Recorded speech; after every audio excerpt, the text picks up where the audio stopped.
정관용의 지금 이 사람.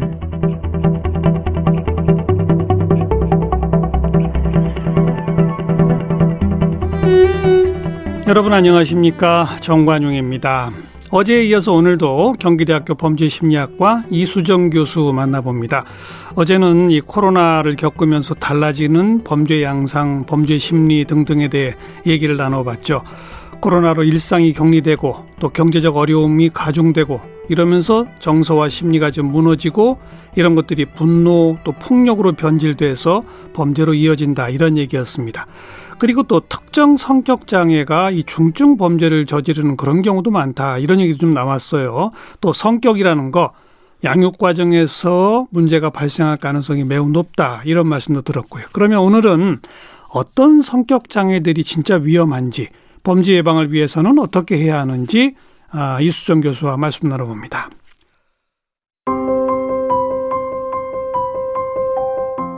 이수정 교수는 연세대학교 심리학과에서 학사와 석사, 박사를 마쳤습니다.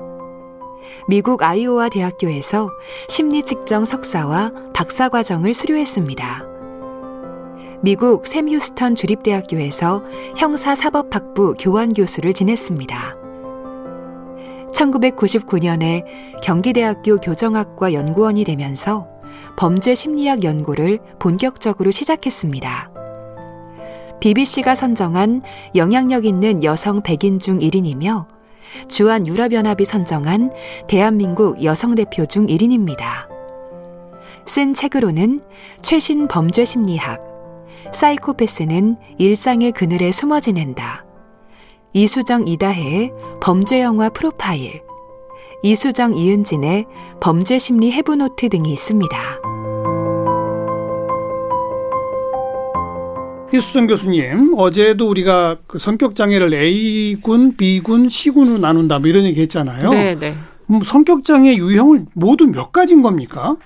성격장애 유형은 사실은 수도 세기 어렵게 많을 수 있는데요. 예. 그런데 이제 진단 기준에서는 비교적 공통 분모가 있는 것들만 이제 러프하게 한 10가지 정도로 나누고 있고요. 10가지. 네. 그리고는 이제 그거를 또 세 덩어리로 이렇게 A군, 묶어가지고 B군, C군. 네, 설명을 하고 있습니다. 그럼 좀 아예 이름을 붙여서 A군에는 뭐가 있는 거예요? 그러니까 A군은 합리적인 판단을 내림에 있어서 뭔가 문제가 있는 사람들이 이제 뭐 괴이한 사고를 한다거나 뭐 이런 식으로 이제 뭔가 좀 비정상적인 믿음 같은 것들을 신념 체계를 갖고 있는 사람들이 A군에 해당하는데요. 그 뭐가 있어요? 10가지 중에서. 편집성 성격 장애라는 게 있고요. 편집. 네, 그리고는 분열형 성격장애가 있습니다. 요새 그 조현병이라고 말하는. 네, 그렇습니다. 그렇기 때문에 이제 조현성, 조현형은 이제 최근에 뭐 그 진단 기준들에서는 이거를 차라리 조현병으로 묶어가지고 조현병을 넓게 스펙트럼이란 개념을 써가지고 포함시키는 게 더 적합할 수도 있겠다라고 그 주장하시는 분들이 계세요. 그래서 이제 보통 조현형은 조현병의 가장 큰 특징 중에 하나가 이제 양성 증상들이잖아요. 비현실적인 이제 그 사고를 굉장히 많이 하거든요. 그렇기 때문에 그런 이제 양성 증상에 해당하는 그런 특징들이 지배적인 그런, 예를 들면 이제 뭐 환청이 들린다든지 환청이나 환각 같은 그런 중증은 이제 조현병이라고 진단을 내리는데요. 지금 이제 성격 장애는 그 정도까지 중증은 아니고 그냥 밑도 끝도 없는 생각들이 계속 드는 거예요. 예를 들자면 뭐 어떤 초현실적인 무슨 뭐 외계인이 있다고 믿는다거나 그러면서 실제로 그게 굉장히 어떤 사람에게는 중요한 어떤 신념 체계를 굳혀가지고 그렇죠. 바깥에 이제 사회생활을 할 필요가 없다. 왜냐하면 나는 언젠가 선택받을 것이기 때문에 뭐 이런 종류의 이제 믿음에 심취해 있다면 그 한참 전에 왜 그 휴거 논란이 있을 때 실제로 그런 거 빠지는 분들이 이런 형이군요. 그런 타입도 있고 이제 조현성 같은 경우에는 조현병에서 음성 증상이라는 게 있는데 그 음성 증상은 완전 사회적으로 괴리가 되거든요. 그래요? 그래서 이제 사람들하고 눈도 안 마주치고 뭐 전혀 바깥 세상과 이제 철회라고 얘기하는 증상을 갖고 있어가지고 하루 종일 이제 같은 자세로 병원에 가면 굉장히 많습니다. 음성 증상을 가진 분들이. 그래서 같은 자리에서 같은 자세로 오랫동안 움직이지 못하는 분들 이런 분들이 있을 수 있는데 이제 조현성 같은 경우에는 그래서 결국 뭐가 문제냐. 사회생활을 할 수가 없어요. 예. 은둔형 외톨이의 아주 나쁜 사례라고 보시면 은둔형 외톨이. 네, 좀 근접할 거다 이런 생각이 들고요. 편집성 성격 장애는 그야말로 편집증적인 이제 피해 망상. 뭐 아까도 그러니까 지난번에도 말씀드렸지만 이제 관계 망상, 무슨 망상 같은 것들에 이제 심취하는 타입들이 여기에 이제 해당하는데 보통 제일 크게 문제가 되는 범죄와 연관된 사람들은 피해 의식이 심한 사람들. 그래서 이제 뭐 묻지마 범죄를 저질러 놓고 검거하고 났더니 내가 피해자다. 사실은 이렇게 주장하는 사람들이 간혹 등장하잖아요. 예. 그러니까 묻지마 범죄를 저지르는 사람 중에 가장 그 다수의 타입은 편집성 성격 장애를 안고 있는 사람들이 그렇습니까? 아마 해당 사항이 있을 겁니다. 네. 아니 자기가 편집증적 성격을 가지면 가해해놓고 왜 피해자라고 느껴요? 그러니까 가해가 피해 의식이 동기가 되는 거죠. 자기의 피해 의식이? 그렇죠. 그러니까 뭐 예를 들자면 과거에 이제 뭐 망상인데 그러니까 망상까지는 아니어도 어쨌든 현실 판단 능력은 있는 테두리 내에서 여성에 대한 거절을 당했던 경험이 있는 사람이 네, 여성들이 나를 괴롭혔다. 그렇죠. 여성들이 나를 무시하고 괄시하고 뭐 업수이 여겨서 내 인생이 이렇게 처절하게 실패가 됐다. 라는 그것도 편집증이로군요. 그렇죠. 그렇게 생각을 하면 그다음에는 여성들이 너무 미우면서 네. 복수하고 싶은 심리가 생기잖아요. 예. 그러니까 그것을 범행 동기로 길 가는 여성에게 주먹질을 한다거나 뭐 서울역 같은 공공장소에서 그와 같은 행위를 해서 뭐 턱뼈가 부러지거나 이런 사건들이 실제로 발생하잖아요. 예. 그런 이제 타입이 여기에 해당한다고 보시면 되겠습니다. 그리고 어제도 얘기했지만 스토킹 범죄 같은 게 이런 쪽 많이 나오겠군요. 네, 그렇습니다. 스토킹도 역시 실제 하지 않는 비면식 관계에 있는 사람을 스토킹을 계속 하는 경우에 그런 경우에는 이제 편집성 이제 성격 장애로 구분할 수 있는 게 이제 그런 사고를 하는 거예요. 이미 이 사람의 상상 속에서는 부부일 수도 있고, 그렇죠. 뭐 나를 버린 배우자일 수도 있고, 막 이렇게 되다 보니까 그게 결국은 그 사람에 대한 일거수일투족을 감시를 하게 되면서 문제는 그런데 본인이 그 사람에 의해서 피해를 당했다, 그 사람이 계속 나를 괴롭힌다 이렇게 생각해서 결국 스토킹을 하는 이런 경우들이 포함이 되죠. 네. 편집증적 성격 장애는 스토킹 내지는 묻지마 범죄. 네. 조현과 관련된 그것이 저지를 수 있는 대표적 범죄는 뭡니까? 그러니까 조현성 성격장애, 형 성격장애는 사실은 이제 범죄로 이어지기가 생각보다 쉽지가 않고요. 예. 아마도 뭐 처음에는 약간의 사고장애부터 시작해서 심화되면 환각이나 환청으로 가서 결국 조현병으로 진단받을 가능성이 굉장히 높고요. 조현성 성격장애 사실 알기가 어렵습니다. 왜냐하면 방 안에만 처박혀 있기 때문에. 은둔형 외톨이니까. 네. 이런 쪽은 오히려 사회적 범죄로까지는 안 갈 가능성이 높군요, 오히려. 네. 그래서 경우에 따라서는 극단적인 선택으로 이어지는 경우들도 있는데요. 그런데 가끔 이제 혼자 있으면서 컴퓨터에서 제공되는 정보들에 장기간 노출되는 경우에 만약에 보는 내용 자체가 뭐 잔혹물을 계속 보거나 이렇게 되면은 문제는 그 컴퓨터에 이제 잔혹물들 속에서 제시하는 여러 가지 자극들이 오프라인의 세상에서도 그대로 적용된다. 이렇게 생각하는 경우들이 있죠. 그래서 은둔형 외톨이 중에 간혹 무슨 현피가 일어나서 뛰쳐나와서 어디서 사람을 죽이거나 이런 케이스들, 그걸 현피라고 하거든요.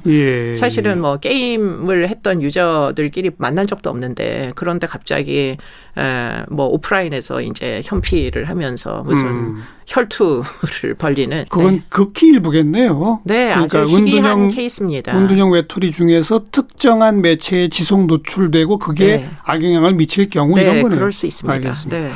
자, 10가지 성격장애 가운데 편집성, 조현성, 그리고 조현형 이 세 가지는 좀 사회적으로 고립돼 있고 특이한 언행을 보이는 그런 A군이란 말이죠. 그다음 B군은 뭡니까? B군 성격장애는 이제 뭐 아무래도 제가 만나는 대다수의 클라이언트들은 다 B군이라고 보시면 되고요. 범죄자들? 네. 뭐 굉장히 많습니다. 그래서 외국의 자료에 따르면 중구금 시설에 수감되어 있는 사람 중에 75% 정도가 이제 반사회적 성격장애다. 이렇게 이야기를 하고 있고 그중에 또 한 25%에서 30% 정도가 사이코패스다. 이렇게 이제 이야기를 하죠. 반사회적 인격장애가 범위가 더 넓어요? 네, 반사회적. 그 중에 일부가 사이코패스예요? 그렇습니다. 그 어떻게 차이가 있는 거예요? 반사회적인 성격장애 진단 기준 중에 가장 중요한 기준은 반사회적 행위를 어릴 때부터 반복한다. 이게 이제 기준으로 포함돼 있어요. 그러다 보니까 이제 물론 뭐 과학적인 엄격한 기준에 따르면 이게 순환 논리의 오류같이 느껴지기는 하는데요. 어쨌든 진단 기준이니까. 그래서 이제 반사회적인 성격장애로 진단하게 되는 사람들은 대부분 불법 행위를 반복적으로 하면 다 반사회적 성격장애로 진단이 됩니다. 진단 기준 자체가 그렇게 생겼기 때문에. 그런데 그중에 한 25%에서 30% 정도 되는 사람은 잔인하죠. 네, 냉혈한이라는. 잔인할 경우를 사이코패스라고 해요? 그러니까 냉혈한의 그 표현이 딱 들어맞는데 이 사람들은 타인에 대한 공감 능력이 제로입니다.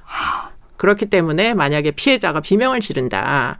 그러면 보통 사람들은 누구나 정서를 공유하거든요. 그렇죠. 인간은 사회적 동물이기 때문에 그렇죠. 어디서 밤늦은 시간에 비명소리가 들리면 나도 모르게 소름이 돋잖아요. 그렇죠. 그러면 뭔가 그 비명소리를 해소하기 위한 노력들을 하지 않습니까? 지하철에서 남의 발을 밟을 때 옆에 사람이 이러고 비명을 지르면 당장 충격을 받고. 그렇죠. 발을 확 빼잖아요. 움찔하고. 고통을 주는 걸 중단하죠. 행위를. 근데 사이코패스는 그러지 못합니다. 못해요? 네. 야, 남의 아픔을 전혀 공감을 못하는. 느끼질 못해요? 네. 심지어는 이제 뇌 기능상에 손상이 있다. 이런 연구들까지 오늘날은 굉장히 많이 축적돼 있죠. 그러니까 그게 사이코패스고 반사회적 인격장애가 전부 사이코패스가 되는 건 아니네요. 그건 아니고요. 알겠습니다. 네. 그러면 아무튼 이 B군의 첫 번째 유형이 반사회적 인격장애고요. 또 어떤 장애가 있습니까? 그리고는 이제 세 가지가 더 있는데요. 세 가지 모두 이제 약간의 자기 중심성이 핵심이 되는 그리고는 자기 중심적이다 보니까 주변 사람들의 그 희노애락에는 관심이 없고 본인의 감정만 이제 중요합니다. 그래서 뭐가 있어요, 그래서 이제 나르시스틱, 자기 도취적인 이런 이제 성격이 있을 수 있고요. 자기애적 그런 거네요. 네. 그리고는 이제 나머지 두 가지가 경계선 성격장애하고 히스테리성 성격장애인데요. 여성 범죄자들 중에 경계성 성격장애나 히스테리성 성격장애자들이 많답니다. 네. 그래서 보통 여성 살인범들의 이제 피해자 가해자 관계를 분석을 해보면은 파트너 살인이 생각보다 굉장히 많대요. 그래서 여자들은 길 가는 모르는 사람에게 덮쳐서 살해하기는 굉장히 근력도 안 되고 그럴 가능성은 굉장히 희박한데 여성들은 주변에 있는 사람들과 악감정이 생겨서 살해하는 경우들이 있는데 그 사람들 중에 일부가 보더라인, 경계선 성격장애다 이런 연구물들은 존재합니다. 그 보더라인 경계라는 게 뭐와 뭐의 경계를 말하는 겁니까? 그러니까 이제 정상과 비정상의 경계. 이 사람들은 어떻게 보면 절벽 위에 서 있는 사람의 심정과 비슷한 심정을 일상생활에서도 느낀다. 그래요? 네. 그러니까 절벽에 서게 되는 사람의 심정은 정말 죽느냐 마느냐 절박하면서 정말 이제 일종의 흑백 논리에 빠질 수밖에 없잖아요. 그런 식의 사고를 한답니다. 평상시에도. 그렇기 때문에 이제 뭐 예를 들자면 전 배우자와 뭐 사이가 나쁘다. 그런데 아이로 인해서 뭐 친권 다툼이 있다. 그러면은 아이가 뭐 나의 행복에 꼭 중요한 이제 구성원이다라고 생각할 경우 아이의 복지를 생각하면 전 남편과 아이를 만나게 하는 게 훨씬 맞겠죠. 아이의 인성 발달을 위해서. 근데 문제는 이 사람들은 자기중심적이기 때문에 아이가 나의 부속물이기 때문에 전 남편과는 이미 헤어져서 만나게 해줄 수 없다. 내 새끼이기 때문에. 그래서 결국은 극단적인 선택을 할 수도 있죠. 전 남편을 살해하기에 이른다거나. 뭐 이런 케이스들이 실제로 우리나라에서도 발생한 적이 있고요. 얼마 전 그 사건이죠. 네. 그렇기 때문에 이제 그런 그 유감은 보통 여성들 같은 경우에 갖기가 무지하게 어렵죠. 그게 제주도 고유정 사건이었죠. 네. 그거는 경계성 장애도 있지만 또 자기애성 장애가 심각할 경우 그렇게도 된다고 하더라고요. 네, 뭐 근데 이제 그 경계선 성격 장애와 자기애성 성격 장애의 가장 큰 차이가 있어요. 그게 뭐냐면 자존감입니다. 자기애성 성격장애는 자존감이 그래도 뭐 평균 수준 이상인데요. 여전히 나를 사랑하고 문제는 타인에 대한 배려심이 없어서 그런 거지. 나는 이제 뭐 굉장히 남들보다 낫다 이렇게 생각을 하는데 문제는 보더라인은 마음에 이 구멍이 있대요. 자존감이 없어요. 네. 그래서 그 구멍을 배우자든 아이들이든 그 주변에 있는 사람들로 대체 만족을 원하기 때문에 예. 그게 실패하는 경우에는 극단적인 일이 벌어지게 되는 거죠. 예. 남편이 바람을 폈다거나 예. 뭐 이렇게 되면 사실 모든 기대가 사라지면서 뭔가 극단적인 사고, 흑백 논리에 빠지기가 쉽기 때문에 알겠어요. 네, 그런 사고를 하는 거죠. 그다음 아까 히스테리성 그거는 뭡니까? 그건 경계성하고 비슷한 거예요? 어떤 거예요? 경계성이랑 좀 비슷하다 이렇게 보이는데요. 그것도 역시 이제 자기 중심적이고 감정이 이제 굉장히 조절이 안 되고 고저가 심하고 그런데 이 사람들은 이제 다른 말로는 연극성 성격 장애라고도 부릅니다. 연극성? 네, 그러니까 연극하듯이 사는 거예요. 아, 네. 일상이 연극이에요? 네. 근데 이제 연극이라는 게 사실은 뭐 아주 단적으로 표현하자면 다 거짓말이잖아요. 그렇죠. 네. 그러니까 이 사람들의 일상은 모두 거짓이다. 이렇게 보는 게 맞겠죠.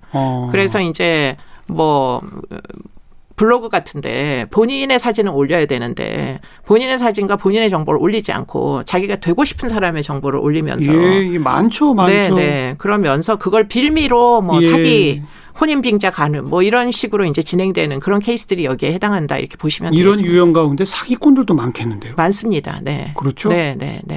네. 그래서 뭐 비군이 제일 통째로 보자면 위험하다. 네, 범죄와 연관성이 높다. 그러니까 B군은 크게 자기중심적이어서 감정 기복이 심하고 변덕스럽고 네. 거기에는 이제 반사회적 인격장애, 자기애적 인격장애, 경계성 인격장애, 히스테리성 내지 연극성 인격장애. 네, 네, 네. 이 네 유형은 네. 정말 좀 범죄와 연관이 깊게 나타나더라. 네. 알겠고요. 네. 마지막 C 유형은 뭐고요? 거기에는 어떤 또 성격 장애가 있습니까? C군은 이제 사회적인 상황에서 불안감이 굉장히 높은 타입이 여기에 해당하고요. 그렇기 때문에 이제 그런 불안이 높은 그 사건을 피하려고 하는 회피성 성격 장애가 있고요. 회피. 네. 예. 그리고는 불안을 누구에게 의존해서 어떻게든 해소해 보려고 하는 의존성 성격 장애가 있고요. 의존.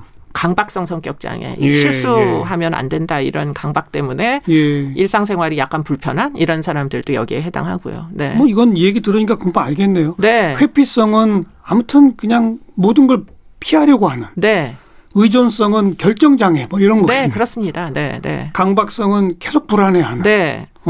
그래서 이제 그 의존성 성격 장애를 가진 사람들 중에 뭐 종범, 주범이 아니고 이제 주범의 청을 받아서 본인은 주범인 사람을 너무 이제 존경하고 예, 뭐 예. 지시를 언제나 받아왔고 예. 그러다 보니까 뭐 일종의 이제 가스라이팅이라고 요즘 그렇죠. 많이 얘기하잖아요. 그 가스라이팅의 피해 의 연장선상에서 이제 범죄를 저지르는 경우들도 다수가 존재할 수 있습니다. 네. 그럼 요 C 유형의 그 회피성, 의존성, 강박성은 범죄자가 되기보다 오히려 피해자가 될 가능성도 피해자들이 많습니다. 그죠? 네, 그렇습니다. 그렇기 때문에 뭐 사기 피해자들 중에 그러니까요. 또 많이 있고요. 네.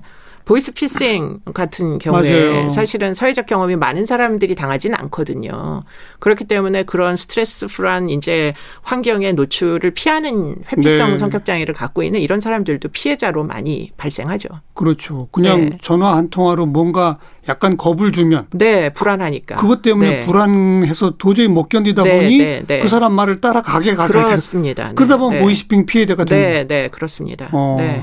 성격장애 유형 10가지 정도로 크게 뭐 거칠게 나눈다고 하셨는데 네. 그중에 C 유형 그러니까 좀 남한테 의존적이거나 회피적이거나 네. 이쪽이 제일 많겠네요. 성격장애 유형 중에서도. 제일 많고 또 뭐 일상생활을 또 제일 많이들 하시죠. 하고 있죠. 네, 네, 네. 이 그렇게 정도의 불안은 누구나 사실 가지고 갖고 있으니까. 있잖아요. 네. 예. 뭐 짜장면 짬뽕 결정 못하는 건 누구나 또 갖는 거니까. 그렇습니다. 네. 그런 거죠. 네. 그러면 C 유형은 범죄와 정말 관계가 없군요. 그렇게 볼 수 있죠. 근데 이런 유형 가운데 범죄를 한다면 뭐가 되는 거예요? 그러니까 아까 말씀대로 본인이 직접 뭐를 하기보다는 뭐 누구랑 같이 종범, 하는 거. 종범 네, 이런 네. 식으로. 그래서 학교 폭력 공범들 중에 뭐 주범들에게 모든 의사결정을 맡겨놓고 시키는 대로 하는 이런 종범들. 네. 이런 친구들은 여기에 해당하죠. 네. 네, 네. 자, 이런 거칠게 한 10가지 유형의 성격장애 이런 걸 내가 갖고 있는지 그렇지 않은지 혹시 자가 진단할 방법 없나요? 자가 진단은 일단 뭐 그 원칙적으로 하시면 안 된다라는 게 전문가들의 조언이고요. 그러나 왜냐하면 이제 자기가 자기를 잘 몰라서 그런가요? 잘못하실까 봐. 네. 그러니까 거꾸로. 네. 그리고는 이제 심각하지 않은데 과하게 장애라고 이제 낙인 찍는 것도 좋은 태도는 사실 아니기 때문에. 그렇죠. 네, 그런 것도 강박증 중에 하나네요. 네, 그렇습니다. 많은 분들이 이제 건강 염려증 같은 게 있으셔서 있죠. 이런 이제 진단 기준을 노출시키면은 막 내가 무슨 장애가 있나 보다 이렇게들 생각하시잖아요. 그런데 이제 그럼에도 불구하고 제가 이제 이런 진단 기준을 좀 공유하는 게 좋겠다라고 판단을 했던 것은 사실은 이제 자기의 문제를 자기가 잘 알고 있는 사람은 크게 문제가 안 됩니다. 근데 문제는 많은 경우에 비군 성격 장애는 자기에게 있는 문제를 잘 몰라요. 그렇기 때문에 타인에 대한 이제 어떤 피해가 발생하는 상황이 계속 될 수가 있는 거죠. 그렇기 때문에 좀 미리부터 성격적인 취약성이 내가 있다라는 사실을 알게 되면 저 같은 경우에 이제 약간 강박이 있기 때문에 좀 과하게 스트레스가 누적되는 경우에는 스스로 이제 생활 패턴을 좀 조절한다거나 이런 노력들을 하시는 게 그게 도움이 되기 때문에. 그건 자기가 어떤 문제를 갖고 있는지 알 경우잖아요. 그렇죠. 그렇기 때문에 이제 뭐 여러 가지 요즘은 여러 가지 정보들이 많습니다. 책도 있고 온라인에서도 이제 그와 같은 정보들이 많이 올라와 있기 때문에 혹시 내가 어디에 해당하는지 확인을 하시고 또는 문제는 이제 같이 사는 사람들이 불편할 수 있어요. 그렇죠. 네. 그렇기 때문에 내 가족 중에 누군가가 사실은 방문 바깥으로 나오지 않는다. 그럴 때 이게 그 사람의 고의적인 이제 악감정 때문이 아니라 혹시라도 그 사람에게 여러 가지 취약성이 있기 때문에 방문을 못 나오는 걸 수도 있잖아요. 그러니까 그런 걸 좀 정확히 알면 대인관계에 현저히 도움이 됩니다. 네. 그러면 노력하면 고쳐집니까? 아니면 고치진 못하고 관리하는 겁니까? 뭐 그 좋은 질문이신데요. 예, 많은 학자들이 트리트먼트냐 아니면 매니지먼트냐 이걸 가지고 고민을 많이 하는데요. 예, 뭐 결론은 트릿은 쉽지 않다. 치료는 안 된다. 네, 완치는 쉽지 않지만 그러나 뭐가 문제가 있는지 알면 관리는 할 수 있잖아요. 그렇죠. 그렇기 때문에 뭐 저도 강박이 있지만 강박을 껴안고 잘 살고 있습니다. 여전히 정상적인 이런 생활을 하면서. 정도에 따라서는 약을 꼭 먹어야 되는 경우와 그렇지 않은 경우 이거 어떻게 판단해요? 그러니까 일상생활에 심각한 지장이 있느냐 이걸로 판단하시는 게 가장 좋겠고요. 예, 그리고는 이제 주변 사람들이 이미 압니다. 약을 먹어야 될 정도면 주변에 이미 여러 가지 불편함을 유발을 하고 있어요. 그렇기 때문에 아마도 부모님들이 또는 뭐 가족들 중에 병원을 가자 이런 말씀을 누군가나 하신다면 병원을 가셔야 됩니다. 네. 그리고 약을 복용하기 시작하면 분명히 조절은 관리는 되더라. 관리는 됩니다. 그렇기 때문에 마음대로 약을 끊으시면 사실은 또 안 되는 거거든요. 그렇기 때문에 약 먹는 기간은 생각보다 감기보다 훨씬 길 수는 있지만 감기처럼 잘 관리해서 건강이 유지될 수는 있습니다. 네. 네. 이런 각종 성격 장애가 뭐 어릴 적 그 성장 환경과 매우 깊은 관계를 갖더라. 우리 어제 이런 얘기 했어요. 네. 그리고 그중에 특정 몇 유형은 중범죄로 갈 가능성이 매우 크더라. 그렇습니다. 이제 여기까지는 다 과학적으로 입증된 거 아닙니까? 나머지는 너무 과하게 우리가 성격 장애는 곧 범죄자. 아니다. 그건 아니죠. 이렇게 오해하면 안 되고. 근데 그럼 요 두 가지 과학적으로 입증된 사실성에서 우리 사회가 얻어야 할 교훈은 도대체 뭐예요, 그러면? 그래서 결국은 이제 아동학대에 매달릴 수밖에 없는 상황이 전개되는 거죠. 예, 그러니까 아동학대가 진짜 모든 문제의 근원이거든요. 그런데 아동학대가 사실은 우리 사회에서는 정말 범죄로 여겨지지도 않는 세상을 살았고요. 오랫동안. 네, 아주 오랫동안. 요즘 좀 관심이 고조되는 거죠. 네, 그렇기 때문에 아이들이 말을 안 듣는다는 생각을 하면 당장 손부터 올라가는. 근데 문제는 매 맞는 사람 입장에서는 자기가 왜 매맞는지를 모르면 그럼 사실은 모두 학대인 거죠. 그렇기 때문에 그런 피학대 경험들이 결국 성장하여 아주 끔찍한 타인에 대한 배려심이 없는 그런 범죄로 이어질 수 있기 때문에 아이들의 이제 장래를 생각한다면 뭐 개인적으로 또는 사회적으로 이 아동학대만큼은 꼭 예방을 해야 된다 이런 생각을 갖게 되는 거죠. 아동학대의 피해자가 결과적으로 중범죄자가 될 확률이 너무나 높다. 그렇습니다. 이 말이군요. 네.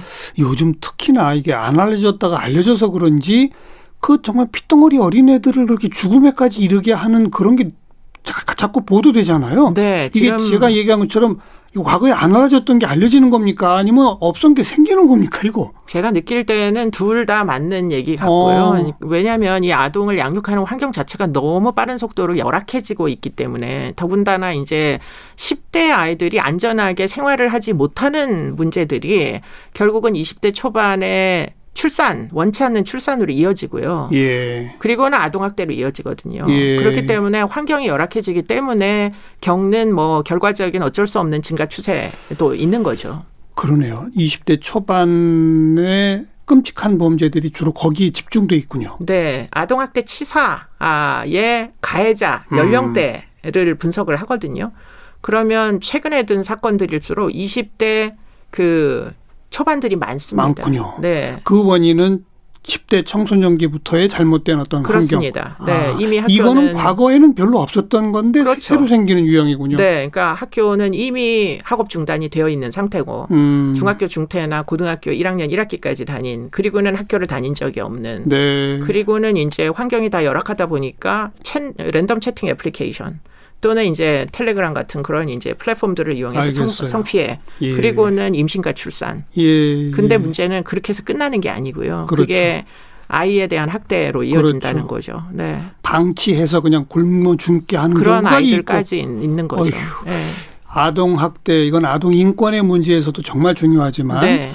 범죄 장기적 의미의 범죄 예방에도 정말 중요하다. 그렇습니다. 그러려면 아동 학대에 대한 사회적 감시 체계를 강화해야 하는 것. 네, 이게 맞습니다. 1번이고. 네. 그리고 뭐 어쨌든 사회경제적 조건을 좋게 해야죠. 뭐. 네. 그리고는 저희가 생각해 볼 거는 부모의 기능이 해체된 거는 이건 정말 돌이킬 수 없는 현실이거든요. 네. 예전 같지 않습니다. 예. 그렇다면 그 부모를 대체할 수 있는 시스템을 구축을 해야 되는데. 사회적으로. 네. 그렇기 때문에 그룹홈이나 또는 이제 그 후견인들 제도 같은 것들 좀 더 강화하고 대리로 아이들을 양육해 주시는 그렇죠. 분들, 양질의 이제 그런 후견인들을 많이 확보해 가지고 사회복지제도, 아동복지제도 좀 충원하고 이런 것들이 너무나 필요하다. 네. 네.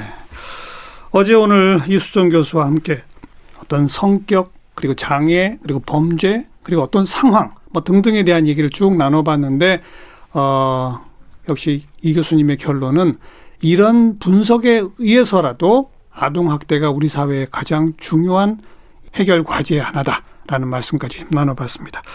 경기대학교 범죄심리학과 이수정 교수 고맙습니다. 네, 고맙습니다.